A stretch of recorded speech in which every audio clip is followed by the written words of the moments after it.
पर उसे वहाँ एडमिशन मिल गया था। बिल्कुल साधारण से कपड़े, कहीं फटे तो कहीं रफू किए कपड़े और चप्पल पहने हुए लकी कॉलेज आता था। रोज वहाँ पढ़ने वाली अमीरों की बिगड़ी औलादें लकी का ऐसे ही मजाक बनाती, खासकर शालिनी नाम की लड़की जो उस शहर के सबसे अमीर बिजनेसमैन की बेटी थी। लकी उस बेहतरीन कॉलेज से पढ़ाई करके निकलना चाहता था, इसलिए सारी बेइज्जती सहता रहता। एक दिन छुट्टी होने पर लकी जैसे ही अपनी साइकिल के पास पहुंचा, उसने देखा कि साइकिल के टायर्स की हवा निकली हुई है। क्या हुआ? निकल गई हवा? आज बेचारे राजकुमार को पैदल ही घर जाना पड़ेगा। लकी समझ गया था कि ये शालिनी और उसके दोस्तों का काम है, लेकिन वो चुपचाप अपनी पंचर साइकिल लेकर वहाँ से जाने लगा। तभी शालिनी को लेने एक चमचमाती महंगी कार वहाँ आकर रुकी। आज ड्राइवर के साथ शालिनी के पापा भी कॉलेज आए थे। शालिनी अपने पापा की कार देखकर बहुत ही खुश हो गई। उतनी महंगी कार कॉलेज में किसी को भी लेने नहीं आती थी। शालिनी जैसे ही कार में बैठी, लकी अपनी पंचर साइकिल लेकर वहाँ से निकला। शालिनी ने विंडो खोला और लकी की तरफ चिल्लर पैसे फेंक दिए। पंचर बनवा लेना।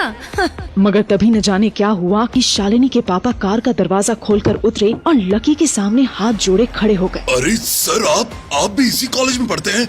शालिनी की इस हरकत को माफ कर दीजिएगा, पर आप इतने गंदे कपड़े, ये टूटी साइकिल। शालिनी ये देखकर हैरान हो गई। वो तो सपने में भी नहीं सोच सकती थी कि उसके पापा किसी के सामने हाथ जोड़कर खड़े होंगे, वो भी इस भिखारी जैसे दिखने वाले लड़के के सामने। कभी नहीं। इससे पहले कि शालिनी कुछ समझ पाती, उसके पापा लकी को लेकर कार तक आए और बोले, शालिनी बेटा, तुम इस कार से उतरो। मैंने हमारे लिए दूसरी कार मंगा ली है, इस कार से इन्हें जाने दो। व्हाट? पापा, आप इस भीख मंगे को इस कार में भेजकर खुद धूप में खड़े रहेंगे? तुम बस इतना समझो कि इन्हीं के कारण आज तुम और मैं इतनी महंगी कार में घूमने की हैसियत रखते हैं, समझी? शालिनी कुछ समझ नहीं पा रही थी। आखिर कौन है ये लकी? क्या संबंध है शालिनी के पापा का उससे? आखिर क्यों लकी कॉलेज में इस तरह आता है? क्या होगा जब कॉलेज के बाकी अमीरजादों के बीच लकी का राज खुलेगा? सुनते रहिए आगे की कहानी और जानिए क्या हुआ लकी की जिंदगी में। कहते हैं दिल्ली दिल बरों की है, दिल जलों की है। कहते तो ये भी हैं कि दिल्ली दिल फरेबों की भी है। और लकी यानी कि लक्ष्मण लाल अग्रवाल में ये सारे गुण मौजूद थे। लोग उसकी शक्ल को देखकर ही कह देते थे, अबे दिल्ली से हो क्या? लकी वैसे दिखने में स्मार्ट और अट्रैक्टिव था, पर जेब से खस्ता हालत होने की वजह से रहता बेहद सिंपल तरीके से था। शर्ट का रंग उड़ा हुआ और पैंट से पैबंद जुड़ा हुआ।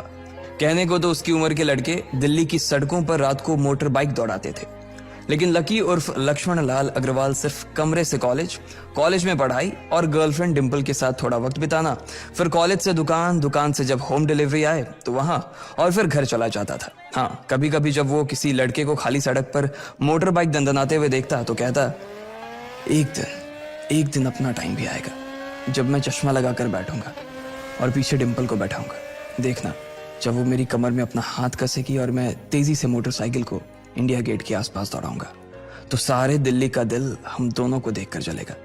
दुकान में रखा हुआ बर्नॉल भी काम नहीं आएगा। लकी ने कहा और अपने हाथ में बर्नॉल की क्रीम को दबा दिया।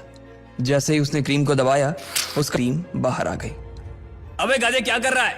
वो कोई स्पंज की गेंद है क्या जो उसे दबा रहा है? दुकान के मालिक ने उससे फटकारते हुए कहा और उसके सर पर एक चपत लगा दी। Sorry sir. लकी ने अपना सिर बचाते हुए कहा। वो खरौल बाग में स्थित एक छोटी सी मेडिकल स्टोर पर काम करता था। उसकी दुकान का नाम था चमन मेडिकल स्टोर और उसके ओनर का नाम था चमन लाल। लकी पिछले 5 साल से इन्हीं की दुकान पर काम कर रहा था। यहाँ इस छोटी सी शॉप पर काम करना उसकी मजबूरी थी। लाइफ में कंगाली की वजह से उसे कॉलेज में पढ़ाई पूरी करने के लिए पार्ट टाइम जॉब करना था। उसने कई अच्छी जगह अच्छी तनख्वाह की नौकरी ढूंढी पर नहीं मिली और वो इस मेडिकल स्टोर पर ही अटक गया। गधे, अब इसके पैसे क्या तेरा बाप भरेगा? कटेगा। इसका पैसा भी तेरी तनख्वाह से कटेगा और एमआरपी से डबल रेट में कटेगा। चमन ने अपने दांतों को किचमिचाते हुए कहा। गुस्से की वजह से उसकी नाक फूल गई थी और लकी की सांसें।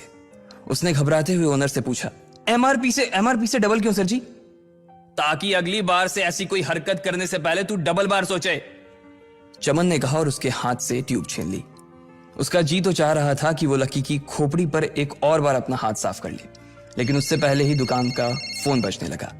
फोन की घंटी बजते ही लकी को वहां से निकलने का मौका मिल गया और वो भागते हुए फोन उठाने के लिए चला गया। हेलो जी, करोल बाग के बेस्ट मेडिकल चमन मेडिकल स्टोर से बोल रहा हूँ, बताइए क्या काम था? ये लकी की पेटेंट लाइन थी। चाहे कहीं से भी फोन आए, लेकिन उसे फोन पर बस यही बोलना था, जैसे ही इधर लकी ने अपनी बात कही, उधर से जवाब आया, मैं ब्लूमिंग नाइट होटल के कमरा नंबर 303 से बात कर रहा हूँ। एक छोटा सा ऑर्डर है, नोट करो और जल्दी से होटल पर डिलीवर करवा दो। वो एक लड़के की आवाज थी।